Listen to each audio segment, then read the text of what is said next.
हरे कृष्ण। निर्जला एकादशी आ रही है, तो इस एकादशी को करने से हमें कितना पुण्य लाभ मिलता है, इस शास्त्रों में क्या इसका वर्णन है, हम इस पोस्ट में सुनेंगे, इस वीडियो में हम लोग सुनेंगे। और जरूर सुनना ही चाहिए। भले हम कहें कि हम पुण्यों के लिए नहीं कर रहे हैं, हम भगवान की प्राप्ति के लिए कर रहे हैं, ईश्वर की प्रीति के लिए कर रहे हैं, फिर भी आपको सुनना चाहिए, क्योंकि ये संवाद भगवान वेद व्यास जी और पांडवों के बीच में है, और इसमें भगवान श्री कृष्ण जी ने भी कुछ कुछ बताया हुआ है। ये सुनने से हमको प्रोत्साहन मिलेगा।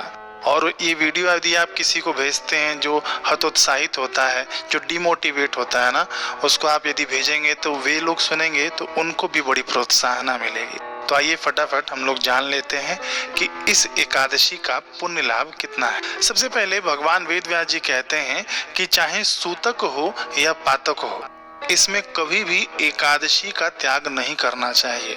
यानी आपके घर में सूतक लगा हुआ, जनना शौच अथवा तो मरना शौच है ना, तो उसके अंदर भी आपको एकादशी का व्रत नहीं त्यागना चाहिए। सूतके अपि न भोक्तव्यम ना शौचे च जनाधिप, ये भगवान वेद व्यास जी बता रहे हैं। अब पहले ही सुन लीजिए कि भगवान वेद व्यास जी कौन है। जितने भी ग्रंथ आज हम लोग पढ़ रहे हैं, सुन रहे हैं ना, ये सब भगवान वेद व्यास जी की ही प्रसादी है। और भगवान वेद व्यास जी ये भगवान विष्णु जी के अवतार माने गए हैं। आगे सुनते हैं कि एकादश्याम न भुंजीत पक्षयोरुभयोरपि द्वादश्याम तो शुचिर भूत्वा पुष्पः संपूज्य केशवम। इसका अर्थ है कि जो लोग स्वर्ग प्राप्त करना चाहते हैं, उन लोगों को दोनों पक्षों की एकादशी के दिन भोजन नहीं करना चाहिए। द्वादशी के दिन पवित्र होकर पुष्पों से भगवान केशव की पूजा करके दान दक्षिणा देकर फिर अपना पारण करना चाहिए। भगवान वेद व्यास जी आगे कह रहे हैं कि अपि पापा दुराचारः पापिष्ठा धर्मवर्जिता एकादश्याम न भुंजाना न ते यान्ति यमान्तिकम। इसका अर्थ है कि एकादशी के दिन भोजन नहीं करने वाले, ध्यान से सुनिए, एकादशी के दिन भोजन नहीं करने वाले पापी हो, चाहे दुराचारी हो, चाहे पापिष्ट हो, यानी पापियों के सरताज हो, इतने बड़े पापी हो, तथा अधार्मिक हो, धर्म में उनकी बिल्कुल भी प्रवृत्ति नहीं हो, धर्म में उनकी मति गति नहीं जाती हो, ऐसे मनुष्य भी यदि एकादशी के दिन निराहार रहते हैं तो वे यमलोक में नहीं जाते। एकादश्याम न भुंजाना न ते यान्ति यमान्तिकम।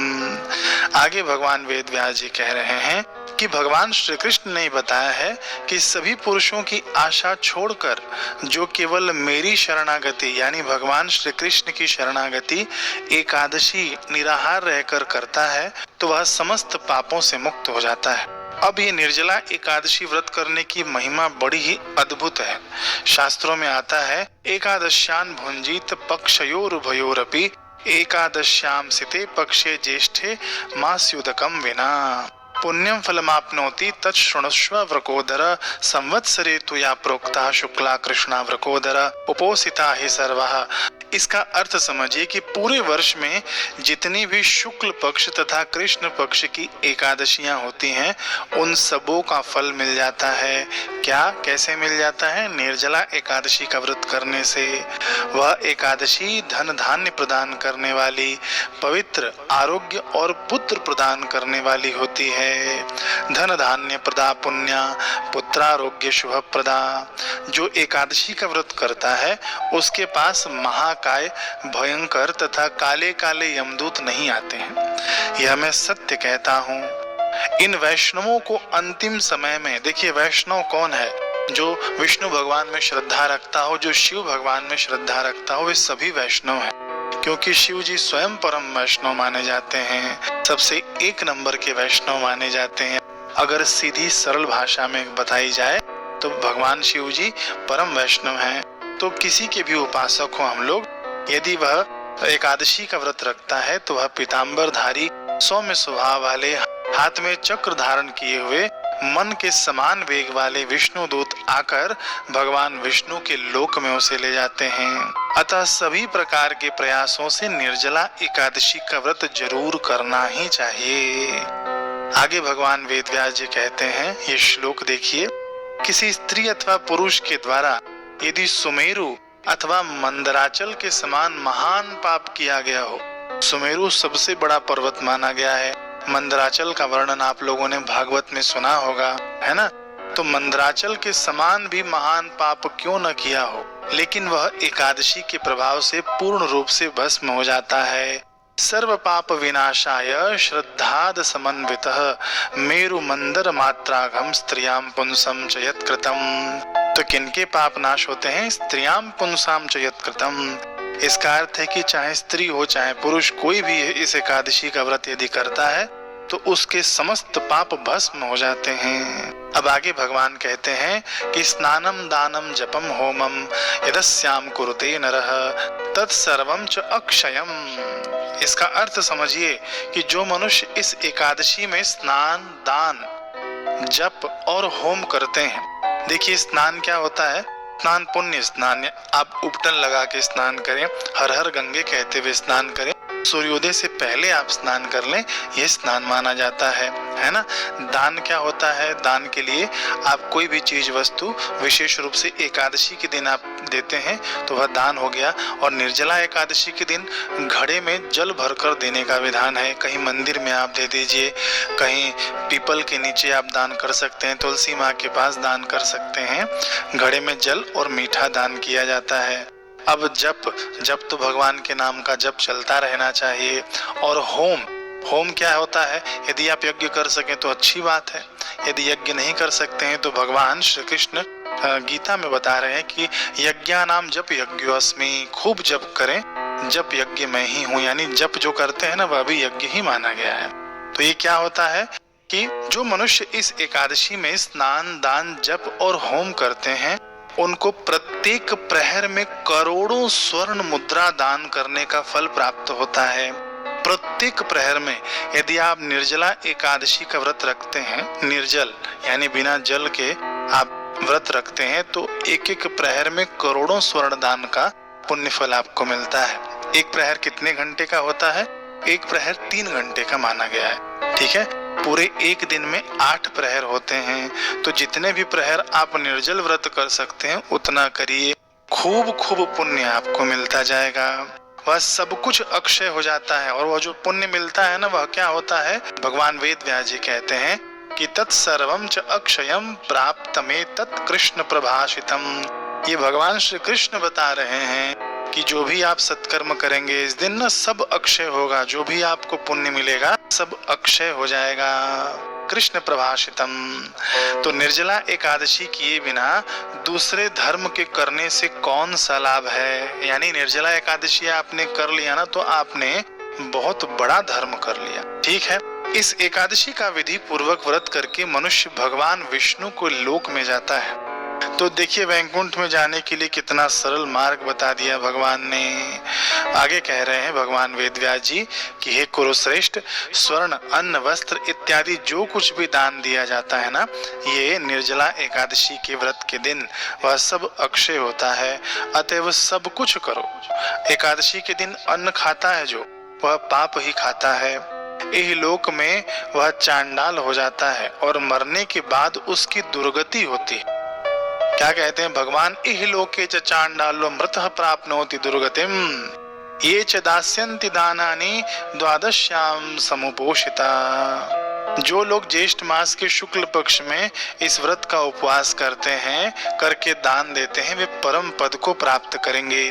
ब्रह्मघाती, मद्यप यानी मद्यपान करने वाला, चोर, गुरु से द्वेष करने वाला, हमेशा झूठ बोलने वाले, ये सभी निर्जला एकादशी का व्रत करने से पाप रहित हो जाते हैं। ब्रह्मघाती, सोचिए कितना बड़ा पाप, वह भी नष्ट हो जाता है। भगवान वेद व्यास जी कहते हैं भीमसेन को कि हे कौन्तेय, निर्जला एकादशी के विषय में विशेष बात यह है कि उस दिन स्त्री तथा पुरुष को श्रद्धा पूर्वक दान करना चाहिए। देखिए दान की बात ना, यह मैं जितनी महिमा पढ़कर बता रहा हूँ, दान की महिमा इस दिन बड़ी आई है।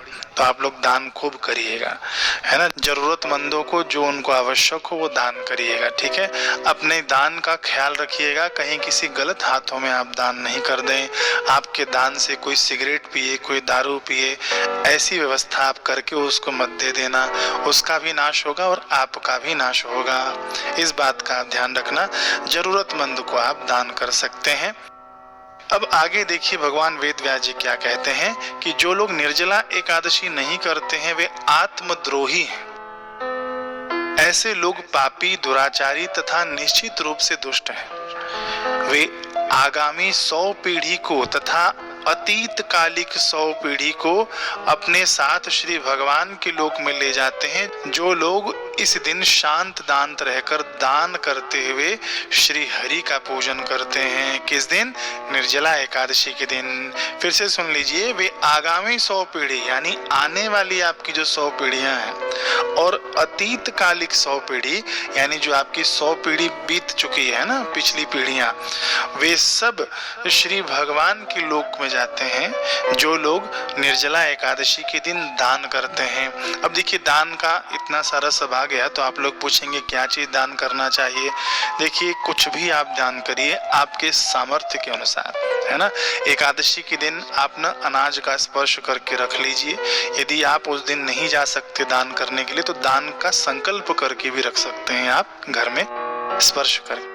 लोग बोलेंगे कि हम चावल का स्पर्श नहीं करते एकादशी के दिन, तो महाराज कच्चे चावल का स्पर्श आप कर सकते हैं। चावल खाना मना, अनाज खाना मना है। दान करने की बड़ी अद्भुत महिमा है। कई लोग बोलते हैं कि हम लोग तुलसी में जल नहीं चढ़ाते, तुलसी जी निर्जला व्रत रखती हैं, तो ये किसी शास्त्र में नहीं आया है। ठीक है, ये हमारी भावना है। ठीक है, भावनाओं को प्रणाम है। मैं किसी के भावनाओं को आहत नहीं करना चाहता हूँ, लेकिन युक्ति से मुक्ति।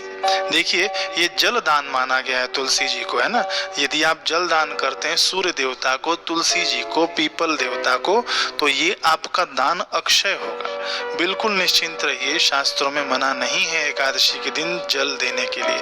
आप एकादशी के दिन तुलसी जी को जल दे सकते हैं। एकादशी के दिन भगवान की तुलसी पत्र से पूजा की जाती है। द्वादशी के दिन तुलसी नहीं तोड़ना चाहिए। एकादशी के दिन आप तुलसी पत्र का चयन करके भगवान का पूजन कर सकते हैं। ठीक है ना। दान आप अपने सामर्थ्य के अनुसार करना, जरूरतमंद को दान कर देना।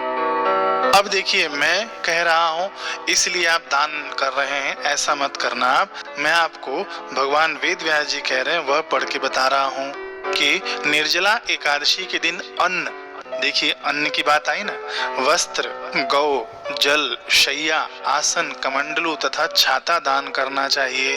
भगवान वेद व्यास जी बता रहे हैं जो लोग योग श्रेष्ठ ब्राह्मण को जूता दान देते हैं वे स्वर्ण निर्मित विमान से स्वर्ग लोक में जाकर पूजित होते हैं। तो ये है महिमा कि कितना पुण्य हमको मिलता है, और शॉर्ट में ये भी पता चल गया कि हमको करना क्या है। तो इस वीडियो को आपने सुन लिया ना, तो अब औरों को भी सुनाइए ताकि वे भी प्रोत्साहित होकर खूब खूब पुण्य अर्जित करें। देखिए मनुष्य जन्म हमको मिला है, बड़ा ही दुर्लभ है, तो खूब सारा धन हम लोग उपार्जित कर लें, खूब सारा आध्यात्मिक धन। ऐहिक धन, लौकिक धन के पीछे हमारा जीवन तो बीत ही रहा है, लेकिन आध्यात्मिक धन हम लोग बैठे बैठे कमा सकते हैं। तो इसका जरूर लाभ लेना, औरों को भी